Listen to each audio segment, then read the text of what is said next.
Good morning বন্ধুরা, কেমন আছো সবাই? আশা করি ভালো আছো। আমি মোটামুটি ভালো আছি, খুব ভালো নেই। যাই হোক, দাঁতের ব্যথাটা এখনো কমেনি। তো ভেবেছিলাম ভিডিও আর বানাবো না, কিন্তু ওই যে মায়া হচ্ছে বড় জিনিস। তোমাদের প্রতি একটা মায়া পড়ে গিয়েছে। তো ভালো মন্দ সব কিছু তো তোমাদের সঙ্গে শেয়ার করি। তো সকাল থেকে খুব মনটা খারাপ লাগছিল যে ভিডিও ছেড়েই দেবো, ভিডিও আর করবো না। তো এখন কিন্তু প্রায় 10:30 11টা বাজে। তো ভাবলাম না, সকাল থেকে মনটা যেন খুব খারাপ লাগছে তোমাদের জন্য, যে সারাদিন আমি ভিডিওটা তোমাদের সঙ্গে শেয়ার করি। তোমরা ভালো মন্দ যে কজন আমার বন্ধু আছো কমেন্ট করো, প্রত্যেকের খোঁজ খবর নাও। তো সেটা তো বন্ধ হয়ে যাবে যোগাযোগ। এই ভিডিওর মাধ্যমে কিন্তু অনেক বন্ধু পেয়েছি, সেই বন্ধুকে আমি আর সত্যিই হারাতে চাই না। তো যাই হোক বন্ধু, চলো ভিডিওটা শুরু করেছি। জানি না কতদূর কি তোমাদের সঙ্গে শেয়ার করব, মন ভালো নেই বলে ওই জন্য আর ভালো লাগছে না। যাই হোক, আজকে পড়ি রেজাল্ট দেবে। তো উঠেছি সকাল সকাল, উঠে বেশ খানিকটা এদিকে কাজবাজ সেরেছি। আর এখন চলে এসেছি রান্নাঘরে। ভাবছি যে দুদিকে কাজ করবো, ভাত হয়ে গিয়েছে। এদিকে এই চচ্চড়িটা, সবজিটা কেটে নিয়েছি সব রকম, এটা এদিকে বসিয়ে দেবো, দিয়ে এবার বাসন মাজবো। একদিকে রান্না করবো আর একদিকে বাসন মাজবো। পরি স্নান হয়ে গেছে, ওকে ভাত দেবো। আর কালকে রাতে তরকারি রয়েছে, সয়াবিন আলু কপির তরকারি করেছিলাম, সেটা আছে, ওটা দিয়ে ওকে ভাত দিয়ে দেবো। তো চলো বন্ধুরা, আমি আর কিছু বলবো না। তোমাদের ভালো লাগলে লাইক করো, আর যদি নতুন বন্ধু কেউ হয়ে থাকো, যদি মনে করো আমার পাশে থাকবো ভালোবেসে, তাহলে থাকবে। আমি আর বলবো না, তোমাদের যেটা ভালো লাগবে তোমরা সেটাই করবে, ঠিক আছে? তো চলো।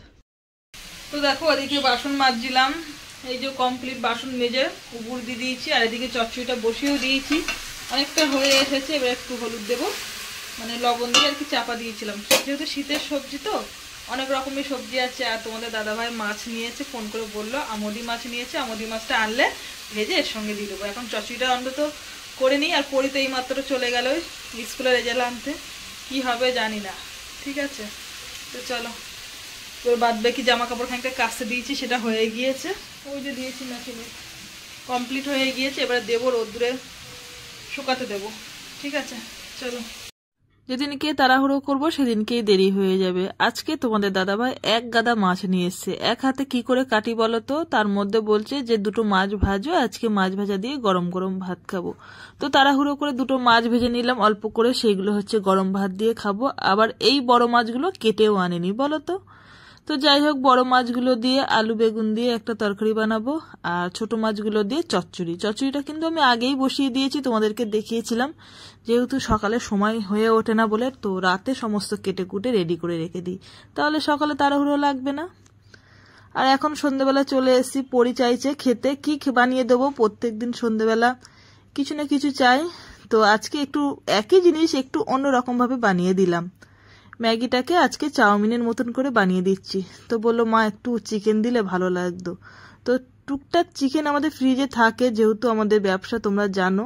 তো ওই দেখো, ফ্রিজে চিকেন দেখতে গিয়েছিল, কিন্তু আজকে তো আর চিকেন নেই।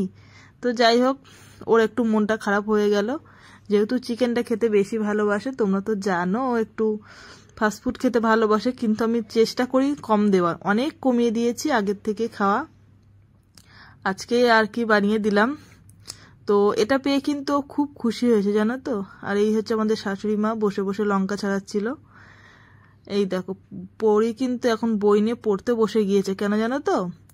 ওর ঘরে বই ছিল, তো সেই বইগুলো নিয়ে বসে পড়েছে। আর দেখো কত খুশি, বাচ্চাদের তো এমনই হয় তাই না, নিত্য নতুন খাবার পেলে খুব খুশি হয়। মায়ের রাতে চলে আসলাম রান্নাঘরে খাবার দাবার জোগাড় করতে। দেখো, গ্যাসে ভাত বসিয়েছি, দেখছি ঘরে ভাত বসিয়ে ঘরে চলে গেছি, দেখছি গ্যাস ফুরিয়ে গেছে। আবার বাইরে আসলাম, সিলিন্ডার চেঞ্জ করে লাগিয়ে দিলাম। আর এদিকে ভাত বসিয়ে দিয়েছি, আর বাসন মাজবো, কেননা রাতে তো খেতে হবে। আর আজকে কিন্তু পাতা নেই, জানো তো, পাতা ফুরিয়ে গেছে। বাসনই মাজবো, আর গরম গরম ভাত বেশ কিন্তু ভালো লাগে এই শীতের ঠান্ডার মধ্যে, তাই না? আর দুপুরে তো তরকারি আছে, মাছের ঝোল করেছিলাম অনেকটা। আজকে জানো তো, দাদাভাই অনেকটাই মাছ এনেছে, মানে দুপুরে খেয়েছি, সকালে মাছ ভাজা দিয়ে ভাত খেয়েছি, ছোট মাছগুলো, আর বড় মাছ অনেকটা রয়েছে। এই দেখো কতটা তরকারি রয়েছে, অনেকটাই তরকারি রয়েছে। তো কালকে যেহেতু শনিবার নিরামিষ, এই বাসি তরকারি থাকলে কেউ খাবে না, আমরা তো খাবো না, পরি বিশেষ করে খাবে না, এই হচ্ছে কথা। তো চলো, আজকে ভিডিওটা আমি এখানেই শেষ করছি। কেমন কি তোমাদের ভিডিওটা লাগলো অবশ্যই জানাবে। ভালো লাগলে একটা লাইক করে দিও, কমেন্ট করো, শেয়ার করো বেশি বেশি করে। খুব কষ্ট করে ভিডিওটা সারাদিন তোমাদের সঙ্গে শেয়ার করি, অবশ্যই তোমরা শেয়ার করবে, ঠিক আছে? তো চলো, আজকের মতন সবাইকে গুড নাইট, টাটা।